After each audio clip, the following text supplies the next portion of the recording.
जय हिंद। स्वागत है आप सभी को इस वीडियो में, जिसमें आज हम क्लास 10th मैथ का अध्याय नंबर 7, जिसका नाम है निर्देशांक ज्यामिति, जिसको इंग्लिश में कोऑर्डिनेट ज्योमेट्री कहते हैं, इसका आज हम लोग परिचय अर्थात इंट्रोडक्शन जानेंगे।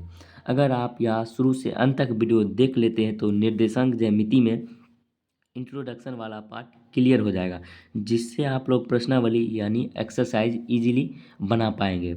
तो यह वीडियो बहुत ही इम्पोर्टेंट है, क्योंकि इसी वीडियो के कारण ही जो अगला वीडियो यानी निर्देशांक ज्यामिति का प्रश्नावली का जो वीडियो आएगा आप वो समझ पाएंगे। तो सबसे पहले निर्देशांक ज्यामिति, तो ये निर्देशांक ज्यामिति आया कहाँ से। देखिए, जब किसी बिंदु रहता है, जैसे अगर यहाँ पर हम एक बिंदु मान लेते हैं, इसको तल कहा जाता है। जो ये बिंदु होता है, इसको यह बिंदु कहाँ है, इसको निर्धारित करने के लिए ही निर्देशांक ज्यामिति का प्रयोग किया जाता है। और इस बिंदु को निर्धारित करने के लिए दो युग्म की आवश्यकता होती है, अर्थात दो जोड़ों की आवश्यकता होती है, जिसका नाम सबसे पहला होता है जो क्षैतिज अक्ष अक्ष कहलाता है, यानी जिसका नाम होता है एक्स अक्ष। एक्स अक्ष, जिसको इंग्लिश में हम लोग एक्स एक्सिस भी कहते हैं। उसके बाद यहाँ पर जो दूसरा अक्ष होता है, इसको हम लोग वाई अक्ष कहते हैं, यानी वाई एक्सिस। तो यहाँ पर ये एक्स अक्ष है और दूसरा वाई अक्ष है। तो जो एक्स अक्ष का परिभाषा दिया गया है, वो बोला गया है कि वाई अक्ष के बीच से दूरी एक्स एक्सिस कहलाता है। तो यहाँ पर हम लोग लिखेंगे कि एक्स अक्ष किसे कहेंगे। तो यहाँ पर जो सबसे पहला आता है एक्स अक्ष, तो एक्स अक्ष क्या होता है, किसी बिंदु से वाई अक्ष की दूरी होती है। तो किसी बिंदु से वाई अक्ष की दूरी होती है, क्या होती है, दूरी होती है। और जो एक्स एक्सिस है, इसका दूसरा नाम ही भुज होता है, क्या होता है, भुज। यह भी बहुत ही इम्पोर्टेंट है। उसके बाद दूसरा क्या है, वाई एक्सिस, इसका परिभाषा क्या हो जाएगा, वाई अक्ष। तो किसी बिंदु से एक्स अक्ष की दूरी ही क्या कहलाता है, वाई अक्ष। किसी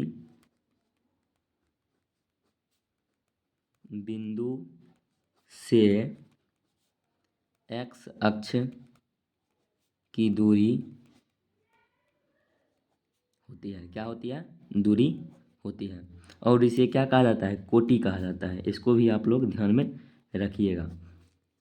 जो एक्स अक्ष होता है, इसका निर्देशांक एक्स कोमा जीरो होता है, यानी एक्स कोमा जीरो होता है। और जो वाई निर्देशांक होता है, सबसे पहले एक्स का मान लिखा जाता है, तो वाई अक्ष पर एक्स का मान जीरो होता है और उसके बाद वाई का मान रखा जाता है, और एक्स अक्ष पर वाई का मान जीरो होता है। तो इसका निर्देशांक भी आप लोग याद रखिएगा। एक्स का क्या होता है, एक्स कोमा जीरो, और उसके बाद वाई का क्या होता है, वाई का होता है जीरो कोमा वाई। और ये भी प्रश्न पूछा जाता है कि एक्स अक्ष पर किसका मान जीरो होता है, तो वाई एक्सिस का। और एक्स एक्सिस पर किसका मान जीरो होता है, तो वाई एक्सिस का। और वाई एक्सिस पर किसका मान जीरो होता है, तो एक्स एक्सिस पर। इसको भी आप लोग ध्यान में रखिएगा। जब दो एक्सिस, जैसे यहाँ पर एक्स एक्सिस हो गया और यहाँ पर वाई एक्सिस, एक बिंदु पर, यानी ये प्रतिच्छेद क्या है, इस बिंदु को मूल बिंदु कहा जाता है और इसको 0,0 से सूचित किया जाता है। यानी यहाँ पर एक्स एक्सिस का भी मान 0 होगा और यहाँ पर वाई एक्सिस का भी मान 0 होगा, और इसको हम लोग क्या कहेंगे, मूल बिंदु कहेंगे। बस यही आपको नॉलेज होना चाहिए। उसके बाद इस चैप्टर में हमको क्या क्या पढ़ना है, तो सबसे पहले आता है इसमें, जो कि बहुत ही महत्वपूर्ण है, आता है 1 नंबर पर दूरी सूत्र। तो सबसे पहले हम लोग जानेंगे कि दूरी सूत्र क्या होता है। तो यहाँ पर जब, जैसे यहाँ पर दो बिंदु ले लेंगे और इसका निर्देशांक दिया रहेगा, जैसे यहाँ पर एक्स कोमा वाई दिया गया है और यहाँ पर x1 कोमा y1 दिया गया है।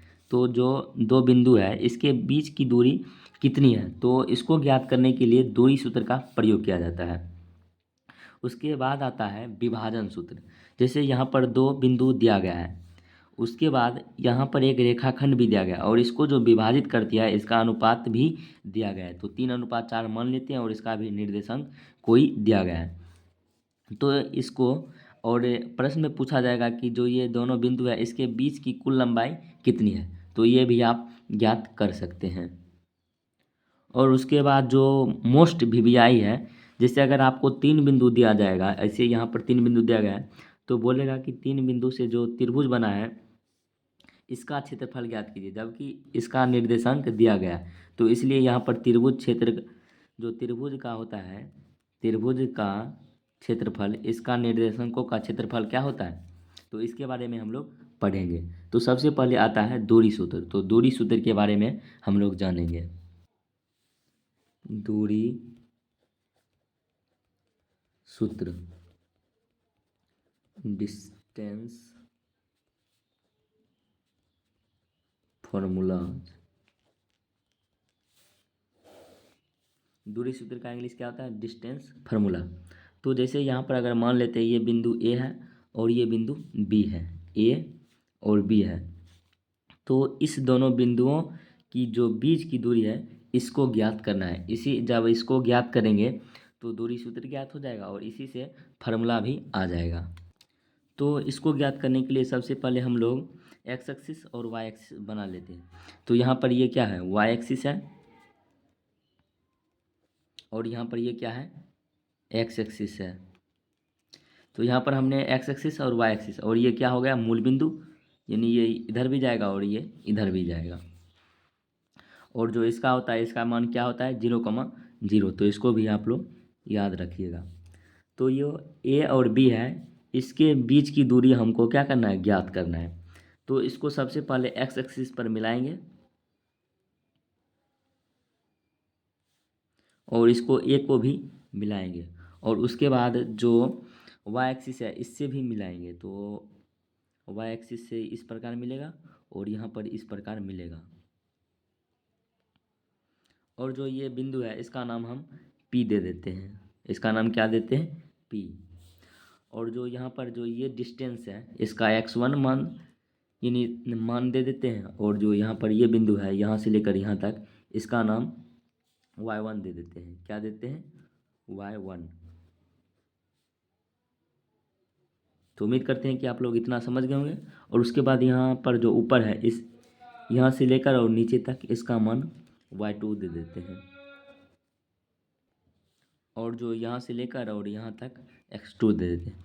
तो जो सबसे नीचे है इसका मान y1 और जो ऊपर यानी थोड़ा बड़ा हो जाता है इसका मान y2 और नीचे में x1 और x2 इसका मान दिए हैं।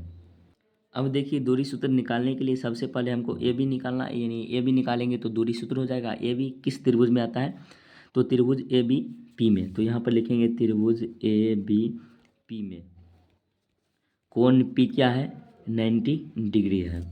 और यहाँ पर हम लोग को ए पी निकालना है। तो ए पी कैसे निकालेंगे, तो यहाँ पर ये पूरे में से इसको घटा देंगे, यानी x2 में से x1 को घटा देंगे। उसके बाद हमको क्या निकालना है, उसके बाद हम लोग को बी पी निकालना है। तो बी पी कैसे निकालेंगे, तो 100 में से इसको घटा देंगे। तो यानी बी पी निकालने के लिए हमको y2 में से y1 को क्या करना होगा, घटाना होगा। तो यहाँ पर ये निकाल दिए हैं। और उसके बाद हमको क्या निकालना है, यहाँ पर आधार भी मालूम हो गया, लंब भी, और कर्ण को हमको निकालना है, यानी ए बी बराबर वाट, इसको ही निकालना है। तो आप लोग को पता ही होगा कि पाइथागोरस प्रमेय क्या होता है। तो ए बी का होल स्क्वायर बराबर होता है ए पी का whole square plus B P का होल स्क्वायर। ए बी बराबर क्या लिख सकते हैं, under root of A B का होल स्क्वायर। ए बी का मान कितना है, x2 माइनस x1 का whole square plus B P का मान कितना है, y2 माइनस y1 का होल स्क्वायर। उसके बाद यहाँ पर ए बी हो जाएगा √100 x2 माइनस x1 का whole square plus y2 minus y1 का होल स्क्वायर।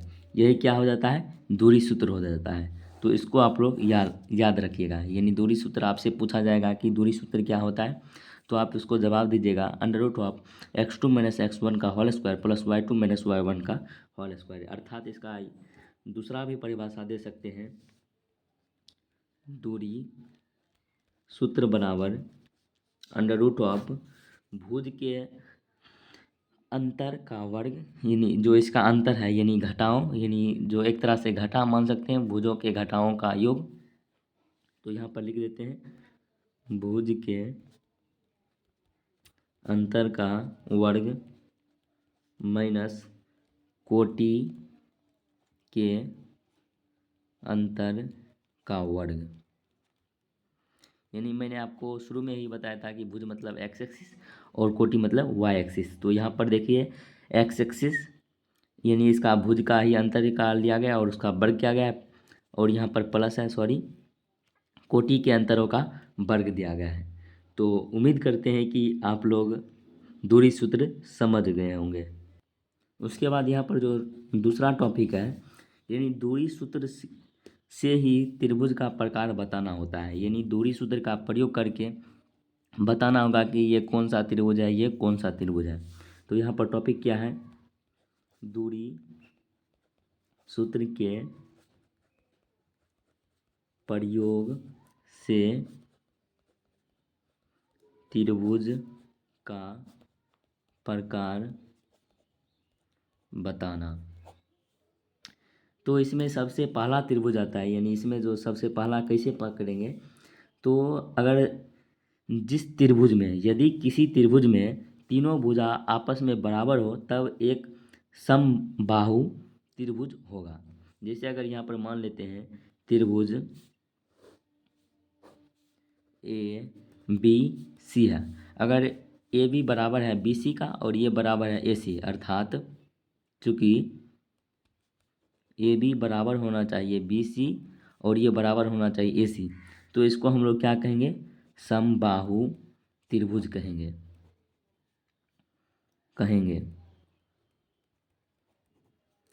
तो यहाँ पर इसका मतलब हुआ सबसे पहले ए बी के बीच की दूरी निकालेंगे यानी इसका निर्देशांक और इसके निर्देशांक में घटाकर और जो इसका मान आएगा वही इसका और इसका मान आएगा तो वो समबाहु त्रिभुज होगा। तो यहाँ पर हम लिख देते हैं यदि किसी त्रिभुज में तीनों भुजा आपस में बराबर हो तब वह एक समबाहु त्रिभुज होता है। यदि किसी त्रिभुज में आपस में तीनों भुजाओं बराबर हो तो उसे समबाहु त्रिभुज कहते हैं या कहेंगे। उसके बाद जो दूसरा आता है यदि किसी त्रिभुज में तीनों भुजा आपस में असमान हो जैसे यहाँ पर ये बराबर है इसी प्रकार ये असमान होना चाहिए माप की हो और दो भुजाओं का वर्ग का योग तीसरे भुजा के वर्ग के बराबर हो तब वह एक समकोण त्रिभुज होता है। यानी अगर मान लेते हैं ये एक त्रिभुज है इसका तीनों भुजा आपस में बराबर नहीं है और प्रश्न में बोला जा रहा है कि जब ये दो भुजाओं का योग तीसरे भुजा यानी दो भुजाओं का योग तीसरे भुजाओं के योगफल के बराबर होता है वर्ग के योगफल के बराबर होता है तो क्या होता है समकोण त्रिभुज होता है। अर्थात यहाँ पर अगर मान लेते हैं ए बी सी तो ए बी बराबर नहीं होना चाहिए बी सी और ये भी बराबर नहीं होना चाहिए ए सी। उस स्थिति में अगर ए बी का स्क्वायर ये बराबर होता है बी सी का स्क्वायर अगर ये बराबर होता है ए सी का स्क्वायर का तो ये ही क्या होता है समकोण त्रिभुज होता है। क्या होता है समकोण त्रिभुज होता है। तो इसमें हम लोग लिखेंगे यदि किसी त्रिभुज की तीनों भुजाओं आपस में असमान माप की हो तो यहाँ पर लिख देते हैं यदि किसी त्रिभुज में तीनों भुजाओं असमान माप की हो और दो भुजाओं के वर्ग का योग तीसरे भुजाओं के वर्ग के बराबर हो तब उसे क्या कहेंगे, तब उसे समकोण त्रिभुज कहेंगे, तब उसे समकोण त्रिभुज कहेंगे। उसके बाद जो तीसरा टाइप है त्रिभुज को पहचानने के लिए वो है, अगर जो तीसरा टाइप है त्रिभुज को पहचानने के लिए, अगर यह समकोण त्रिभुज ही हो लेकिन परंतु इसमें अगर पी क्यू आर हो, अगर पी आर क्यू आर के बराबर होता है और इसका योगफल और इसका योगफल इसके योगफल के बराबर होता है, सॉरी इसका इसका वर्ग का योगफल और इसका वर्ग का योगफल, दोनों के वर्ग का योगफल अगर पी आर का वर्ग के बराबर होता है तो उसे समकोण समद्विबाही यानी समद्विबाहु समकोण त्रिभुज कहेंगे। इसको क्या कहेंगे, समद्विबाहु समकोण त्रिभुज। तो यहाँ पर कंडीशन क्या होना चाहिए कि पी क्यू यह बराबर होना चाहिए क्यू आर का, और जो दूसरा कंडीशन होना चाहिए पी क्यू का स्क्वायर प्लस क्यू आर का स्क्वायर ये बराबर होना चाहिए पी आर का होल स्क्वायर। तो यहाँ पर हम इसको लिख देते हैं, यदि किसी त्रिभुज की दो भुजा आपस में बराबर हो और दोनों बराबर भुजाओं के वर्गों का योग तीसरे भुजा के वर्ग के योग के बराबर हो तब वह एक समद्विबाहु समकोण त्रिभुज होगा। तो यहाँ पर हमने लिखा है, यदि किसी त्रिभुज की दो भुजाओं आपस में बराबर हो और दोनों भुजाओं का वर्ग का योगफल तीसरे भुजा के वर्ग के बराबर हो तब वह या एक समद्विबाहु समकोण त्रिभुज होगा। और उसके बाद जो चौथा है यानी त्रिभुज को पहचानने का नियम, उसके बारे में हम लोग जानते हैं। जो चौथा है, अगर इसका कंडीशन दिया रहेगा कि अगर ये त्रिभुज मान लेते हैं एक्स वाई और जेड है और इसमें दो भुजा, जैसे अगर यहाँ पर एक्स वाई और जेड वाई ओनली बराबर हो यानी सिर्फ यही दो ही भुजा बराबर हो और तीसरा भुजा बराबर नहीं हो तो उसे समद्विबाहु त्रिभुज कहा जाता है।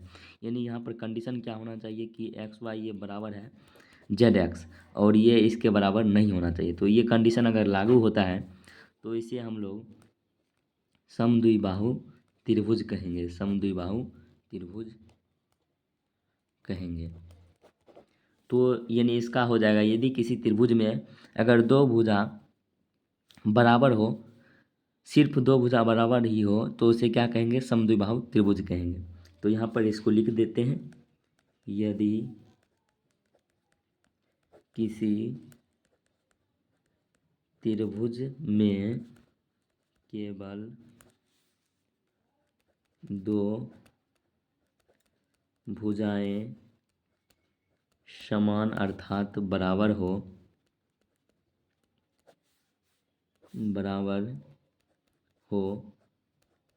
तब वह त्रिभुज क्या कहलाता है, तो वह त्रिभुज समद्विबाहु त्रिभुज कहलाता है। तो उसे क्या कहते हैं, समद्विबाहु त्रिभुज कहते हैं यानी कहलाता है। उसके बाद जो पांचवा है यानी त्रिभुज को पहचानने का नियम, उसके बारे में जानते हैं। तो पांचवा यह भी कंडीशन आ सकता है कि अगर कोई त्रिभुज है, जैसे अगर यहाँ पर मान लेते हैं पी क्यू आर है, इसमें अगर कोई भी भुजा दूसरे भुजा के बराबर नहीं हो यानी यहाँ पर असमान हो तो उसे क्या कहा जाता है, तो इसे विषम बाहु त्रिभुज कहा जाता है, विषम बाहु त्रिभुज कहलाता है। इसमें जो कंडीशन क्या होना चाहिए कि पी क्यू ये बराबर नहीं होना चाहिए क्यू आर का और ये बराबर नहीं होना चाहिए पी आर का। तो यहाँ पर यदि किसी त्रिभुज में तीनों भुजा असमान माप की हो तब वह त्रिभुज विषम बाहु त्रिभुज कहलाता है। तो यहाँ पर लिखें, यदि किसी त्रिभुज में तीनों भुजा असमान माप की हो तब वह त्रिभुज विषम बाहु त्रिभुज कहलाता है। तो आज के लिए हम लोग इतना ही पढ़ेंगे क्योंकि यह जो वीडियो है यह बहुत ही लंबा हो जाएगा।